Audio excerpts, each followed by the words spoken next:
Bom dia, boa tarde, boa noite. Fazendo esse vídeo hoje, pessoal, para a gente ter uma conversa sobre Goécia, certo? E também sobre Quimbanda. Então, qual a relação que existe entre esses dois sistemas de magia?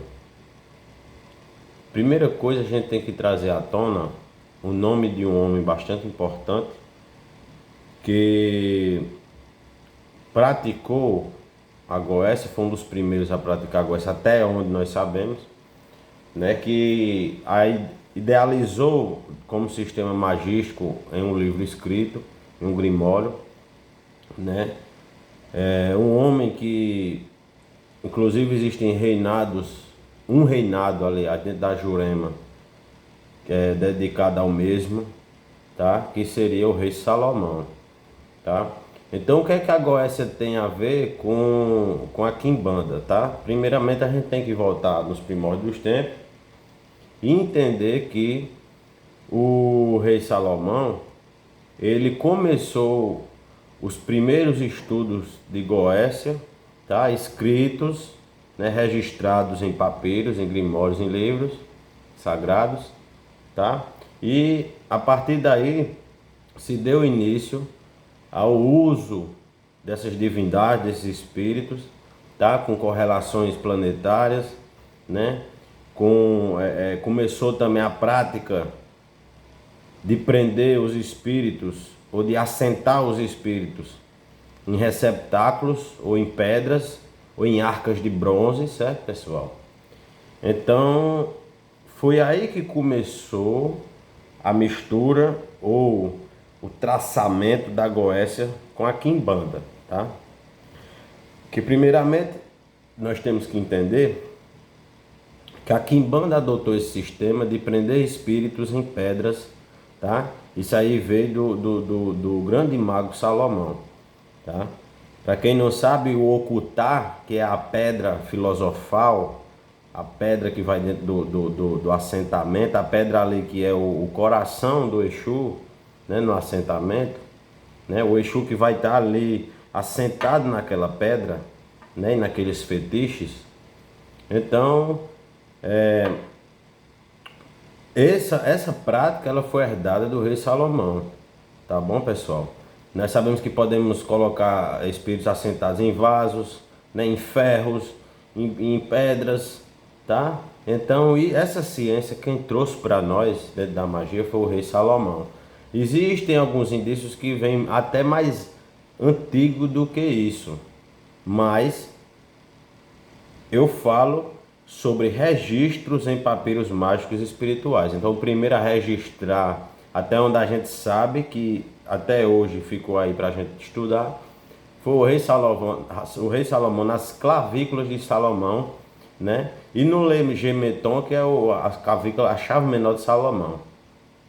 Então, essa foi daí, dessa ciência que veio essa ideia de trazer os espíritos para sentar em pedras, em vasos, né? Então, diz a história que Salomão prendeu os espíritos, os 72 espíritos da Goécia, dentro de uma arca de bronze, certo? Que podia até ser essa arca da aliança, suposta arca da aliança que vem falando na Bíblia, tá, pessoal?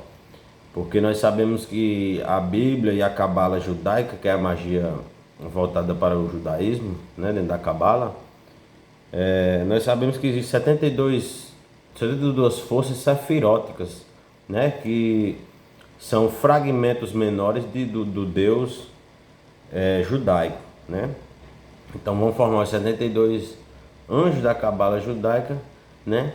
E nós sabemos que, como toda energia tem o seu lado negativo, é como uma moeda, tem a sua cara e a coroa, né? Então esses 72 arquétipos sefiróticos, eles têm em contraparte suas 72 forças caóticas ou clifóticas, certo?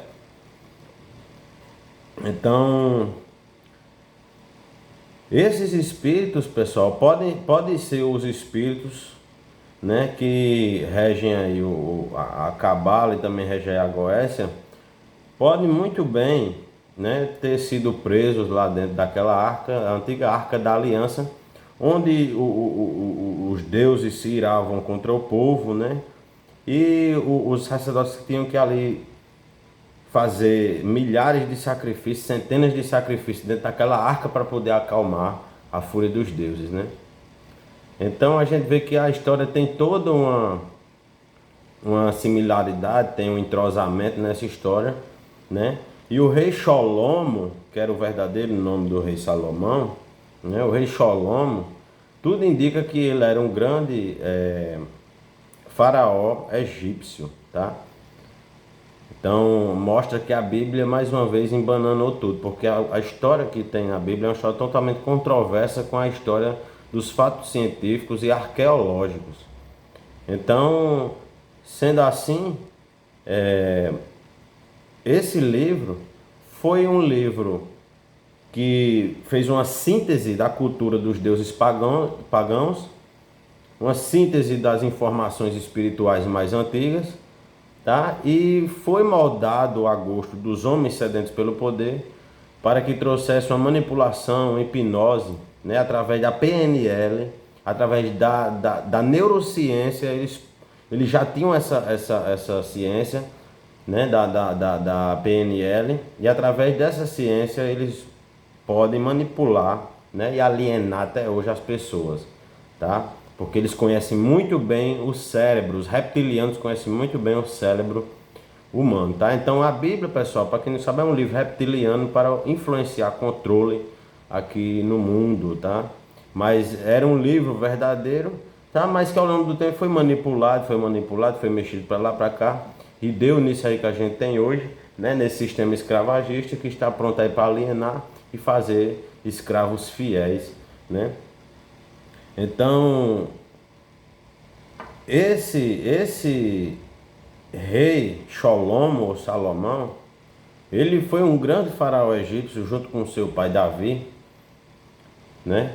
E muitas evidências arqueológicas provam, tá, isso aí, mas nós sabemos que existe todo um complô, existe toda uma conspiração aí por trás de tudo isso que a gente tem como estudo hoje, né? Em cima da mídia, em cima das indústrias farmacêuticas, né? Enfim, dentro dos sistemas religiosos, o controle hoje está sobre tudo, né? E onde existe a verdade, tentam calar, né? Tentam matar, tentam apagar.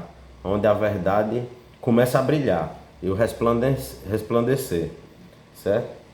Então hoje é o assunto que eu queria adentrar e conversar com vocês, tá?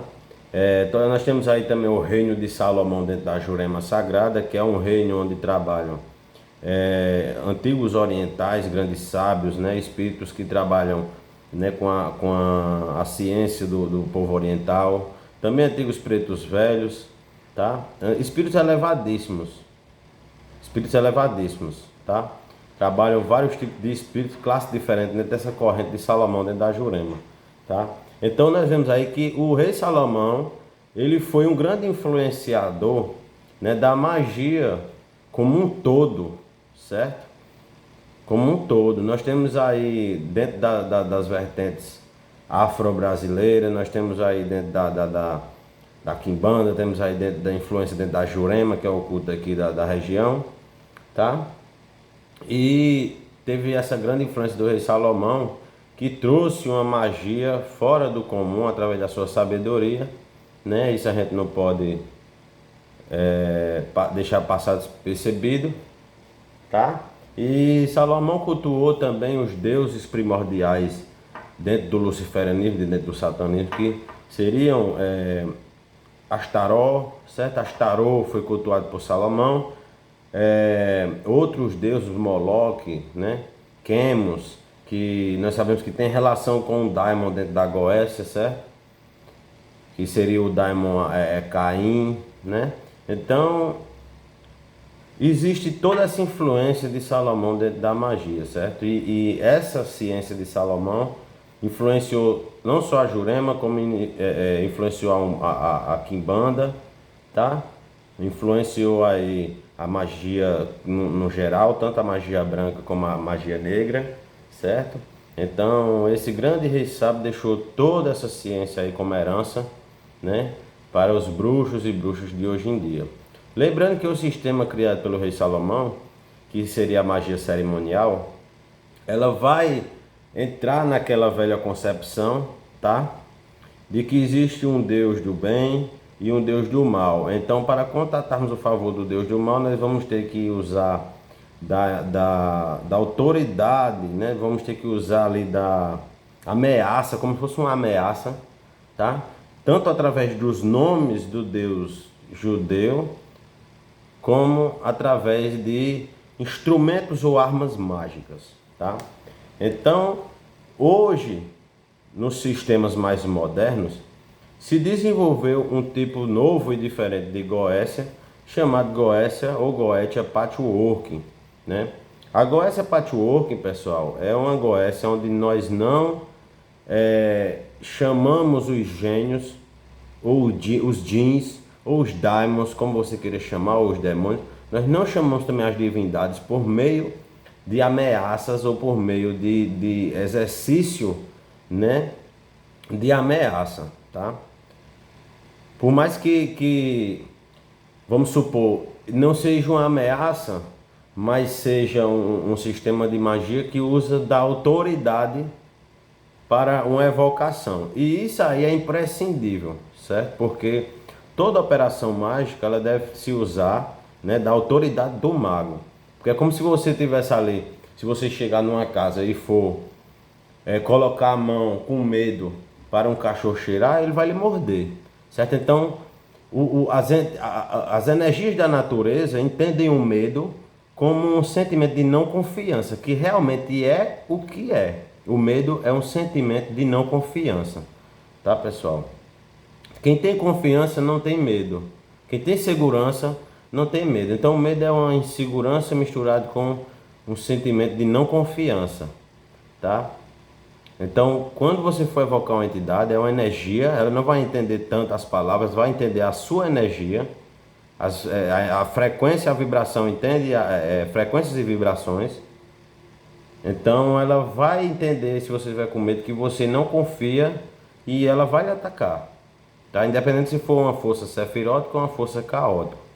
Se você não souber, é por isso que existem os líderes religiosos, que são pessoas que estudam e se preparam, né, para poder dar esse discernimento, para poder lhe instruir, porque ninguém que anda por um caminho desconhecido sem um guia vai se encontrar. Pelo contrário, irá se perder, né, em meus caminhos tortuosos, em meio às selvas, em meio, pode cair num buraco, tropeçar numa pedra. Não sabe o que é que vai encontrar no caminho, os perigos. Então, isso é de suma importância, certo? Nós temos dentro dessa Goetia Patchworking o seguinte padrão. Nós evocamos a primeira força maior da nossa egrégora, que seria Lúcifer, que é Lúcifer. Tá? E através da intermediação de Lúcifer, nós vamos ali convocar os outros daimons, né, trabalhadores, certo? Porque esse Lúcifer é a força maior da egrégora, o Lúcifer, Belzebu e Astaroth, nós vamos chamar a Trindade Maioral ou o Maioral, né, que são os três juntos, e vamos pedir por aquela intercessão para que seja evocada a segunda força menor que nós queremos, tá? Que seria o gênio, o Jin, ou o Daimon, ou o demônio em questão, tá? É ideal que você faça um campo de proteção, tá? Que já foi ensinado aqui na aula aí que eu falei sobre apometria, sobre passe, sobre campo de proteção, certo? Você pode fazer o triângulo aqui de proteção, tá? Você pode fazer, ficar protegido, né? Dar os comandos de voz com os pulsos magnéticos e começar ali sua evocação. Principalmente se você for convocar mais de um daimon ao mesmo tempo, que não é aconselhado, tá? Só uma pessoa que já tem aí muita prática, mas podem causar alguns distúrbios, certo? No seu psicológico, trazer um aumento da sua pressão arterial, ou outros pequenos sintomas, né? Aí, então é necessário que você se proteja, tá? É necessário que você entenda, conheça, estude, tá bom? porque são forças caóticas, né, pessoal? São forças que ao mesmo tempo são cósmicas e caóticas, mas em sua abrangência como um todo, elas são mais caóticas do que cósmicas, certo? Então, é muito importante que todos aprendam isso, certo? Essa goethe, ela também é muito poderosa, tá? Através dessa goécia, podemos incrementar técnicas de quimbanda? Sim, tá? Então podemos fazer sacrifício aos daimons? Podemos. Alguns daimons recebem sacrifício de sangue quente, o bicho ali vivo sendo sacrificado na hora. Alguns daimons não recebem, só recebem sangue frio com ervas e bebidas destiladas, certo, pessoal? Então isso é importante, tá? Se você quiser copiar da magia cerimonial aquele triângulo como uma forma de altar, de acender o maioral, né? Você pode copiar, pode, né? É necessário que dentro da Goécia Patchwork, se tem armas mágicas, na Goécia Patchwork tradicional não existe armas mágicas, mas você pode incrementar sua arte usando uma faca como arma mágica? Pode, por que não pode? A faca é a arma mágica principal do sacerdote e, para quem não sabe, a faca é o condutor energético do sacerdote. A faca é o instrumento fálico, comprido, que vai fazer o papel de direcionador da energia. Então eu estou pensando aqui, certo? Eu estou aqui pensando, criando, co-criando, e a faca é o que vai direcionar essa minha energia que está criando, tá, pessoal? Então a faca vai direcionar a energia do sangue para que a força do nosso pensamento crie essa nova realidade, tá bom? Então gravem todas essas informações e nós, como eu já falei anteriormente, não é bom que nós sejamos pessoas assim tão rígidas, tá? Mas que nós sejamos pessoas mais maleáveis, tá? Então eu posso pegar alguma coisa da magia cerimonial e mesclar com a Goécia Patchwork? Posso.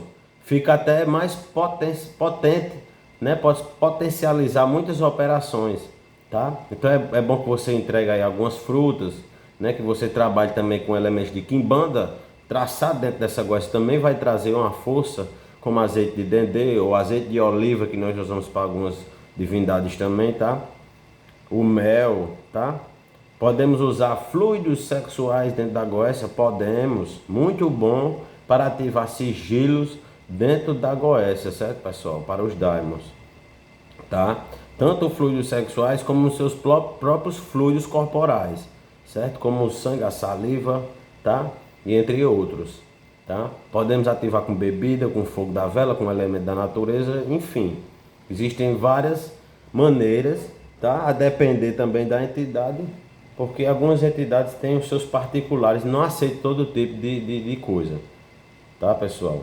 Então é isso que eu tenho que falar hoje aqui sobre a introdução na Goécia, tá? Não tenho nada quem pratica magia cerimonial, que trabalha com a cabala e trabalha também com a Goécia, certo? Eu trabalho quando eu preciso, eu trabalho com a Goécia Patchwork, quando eu preciso eu trabalho dentro da cabala, com os anjos cabalísticos, quando eu preciso eu trabalho com os daimons, tá?